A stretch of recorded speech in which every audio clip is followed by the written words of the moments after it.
Alright. Greetings, folks. This is the Black Weasel, and this is my One Piece viewing of Chapter 879. The name of this chapter is called Big Mom Commander Dogtooth.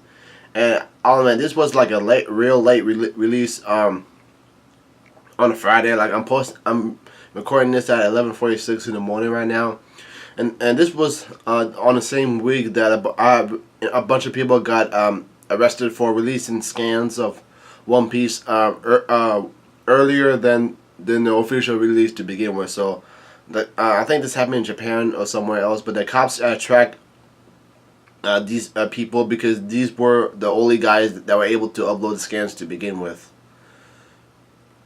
So I think there was like a real delay in releasing One Piece chapter this week's chapter, but we're gonna go ahead and get right to it. So, Big Mom Commander Dogtooth, we are dropping in on the lives on. I think there's a fly right here. Dropping in on lives on the Straw Hat Grand Pirate Fleet Volume 13. This is the side arc and the inevitable fallout from breaking off an engagement. Like, apparently, the fiance that's Don Sai was supposed to be engaged to got real pissed off and started whacking the hell out of Don Sai. And that's Baby 5 consoling him, and Don Chinjawa talking towards the father of the woman that Don Sai was supposed to marry. Because I think this is supposed to be real great for putting together two alliances, but it didn't work out too well. Anyways, I see Boo. I got fan art of Hawkeye Mihawk.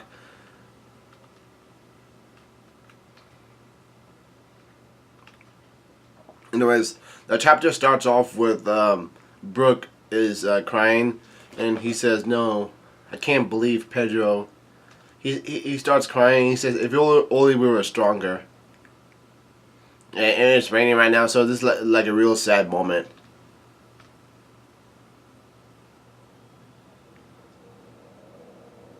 Holy crap! This is true. Pedro really is dead. Like, he killed himself in order to save the Straw Hats and free Peros from and stop Peros from candy up the ship.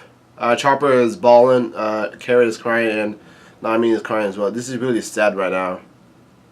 But I think this is like a real cost of going into the new world. Like, these things happen all the time. There has to be sacrifices.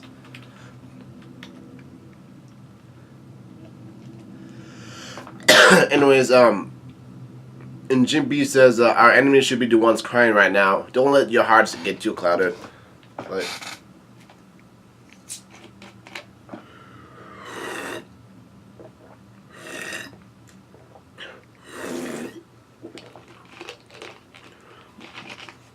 so yeah, they are sailing away. Anyways, Brooke yells at Jimmy. He says, "Now wait a minute, Jimmy. Those stone-hearted words sure fell rather easily from your lips, didn't they? After all, you barely spent any time with Pedro." And Jimmy says, "I'm telling you, this isn't a time to be letting down your guard." Oh, that's kind of true. It's still in Big Mom's territory. And Brooke is paying attention, and Jimmy says, "Back on the coast, it was kill or be killed. That's the sort of place we're in right now. And we knew that full well coming in. This is a victory for Pedro." Huh. Well, he doesn't get to see the dawn of the world, so this is kind of pretty sad. I wonder how the people of the Ming tribe will feel about now, especially Nico Mamushi. And Jimmy says, "Y'all been watching, haven't you? Just how many do you think our enemies have lost? From their perspective, they're going through an unprecedented disaster. Can't you hear Pedro crying out from within yourselves? Keep pushing forward." And Jimby says, "Luffy grasped the situation in an instant and enacted a plan to take on the enemy by himself. Dogtooth's got a 1 billion berry bounty, and Luffy's life is on the line." And Jimmy says, "Soon, they will come. From behind us, the pirate queen from these lands, Big Mom herself. Who knows when the battleships of the enemy will materialize from beyond the mist? Until we at least made it out of the lands where Big Mom's will is absolute. Don't let your guards down. Can't you hear Pedro crying that out? Oh, and I think you can see Big Mom walking on the oceans. Like, are you serious? She can walk on water? And then Chopper hears hears what Jimmy's saying, and he lets out a roar, and he goes into his monster point. Well, he goes into his bigger size mode, and he says, "Nami, tell us what to do." And Chopper says, "Sanji and others promised to come from Kalko Island via this route. We gotta make sure we don't just miss each other." And Nami says, "Right at the starboard, we'll take the wind on our starboard side and head straight west. Make a beeline for the rendezvous point." And Nami says, "A slightly stronger wind will blow soon. We'll need it as a tailwind." And Brooks says, "I'll fill up the empty cola barrels we used up." And Chopper says, "Gotcha." And Jimmy says, "Okay, I'll take care of watching over the ocean currents."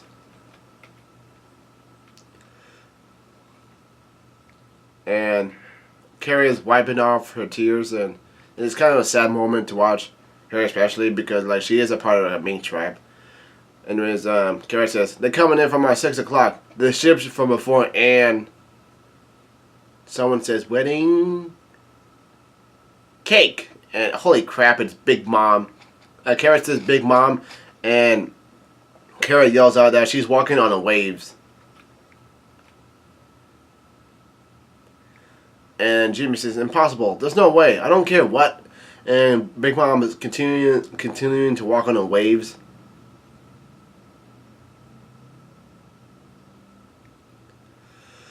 But she's walking on the waves, but it's not waves, it's something else. And Carrie looks on, and Carrie said, "Not on the waves, but on a giant moving mass of candy." And Carrot says, "Candy." And someone is laughing, "Coo coo coo, coo coo coo." And Pearl is alive. I can't believe it. He uses his double fruit power called Candy Sea Slug. And Pearl says, "Where the hell does Zeus get off to? He's the one that's supposed to carry Big Mom over the seas." And Carol's crying again because he looks. She thinks as if Pedro's sacrifice was futile, but he did take off Pearl's arm.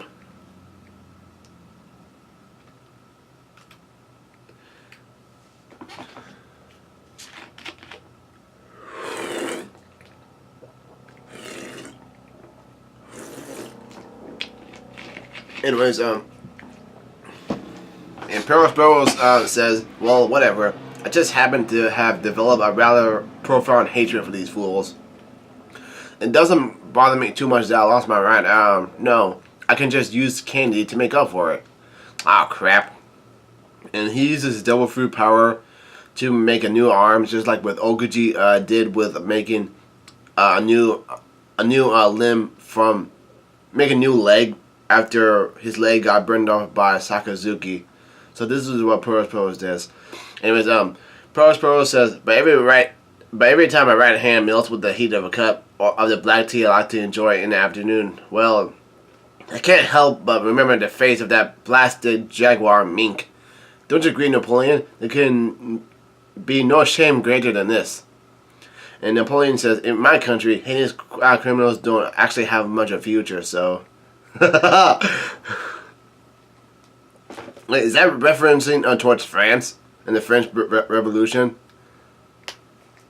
Or, I'm not sure what happened. Anyways, Pearl says, that bloody cat friend, how shall I make them suffer?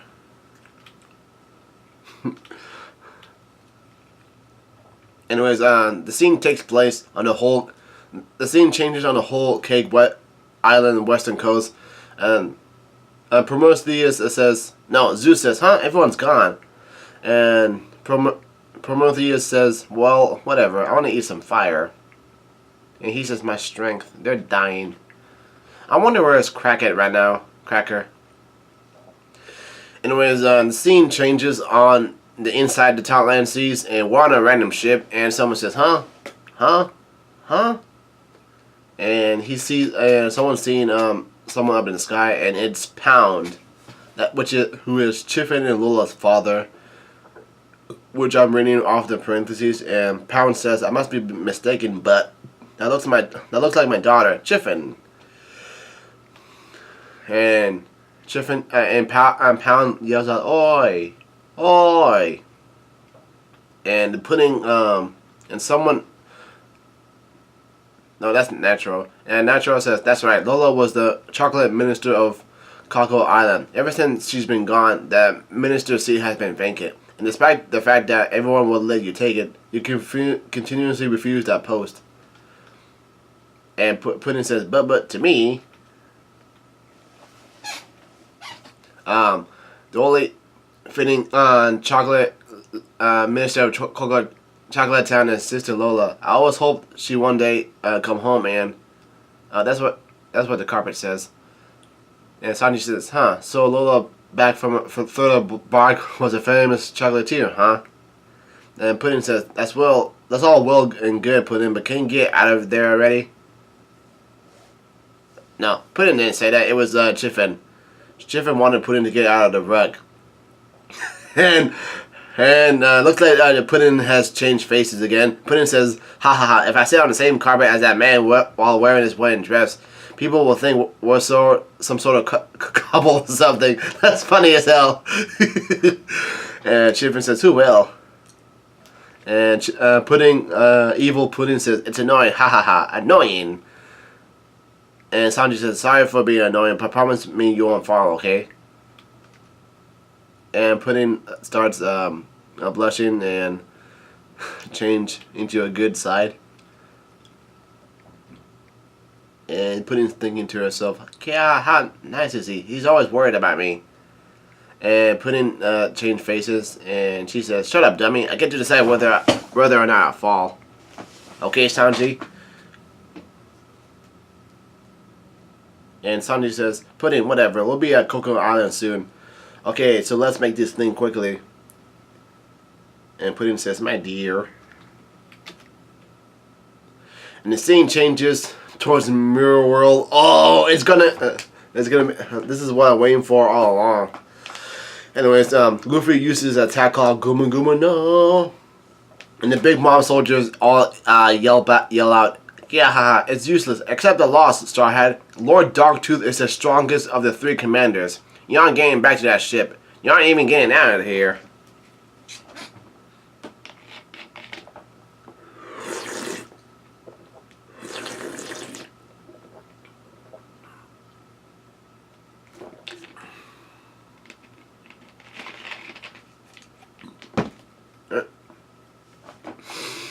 And Luffy uses a hot Gatling against Darktooth. And Darktooth is mimicking Luffy's movements by multiplying his Mochi Mochi powers as well. So it seems as though he's foreseen his attacks, right?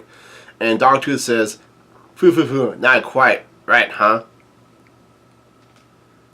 And Darktooth says, "This is way more efficient." Oh, that's true, because the Mochi, its real bad effect is that it can stick to people. And while Luffy has to grab onto people, and Luffy is panting, "Ha ha," and Darktooth is wailing the crap out of Luffy right now, and Luffy's just blocking himself. And the soldiers yell out, "Yeah, Lord Darktooth, that's not fair."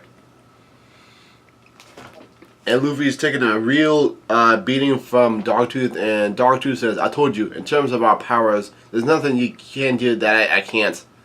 Speed, power, all of it. You are inferior." And Luffy said, "Like rubber will ever lose to Mochi." And Luffy uses an attack called Guma Guma no Hawk Stamp. And what the heck?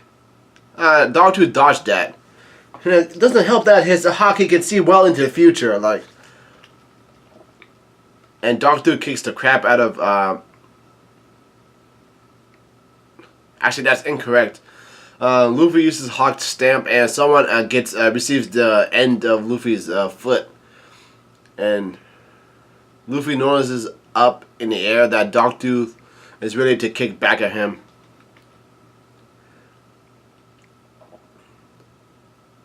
And Luffy disappears right before Dogtooth is about to kick him, and the soldiers yell out, "He disappeared!"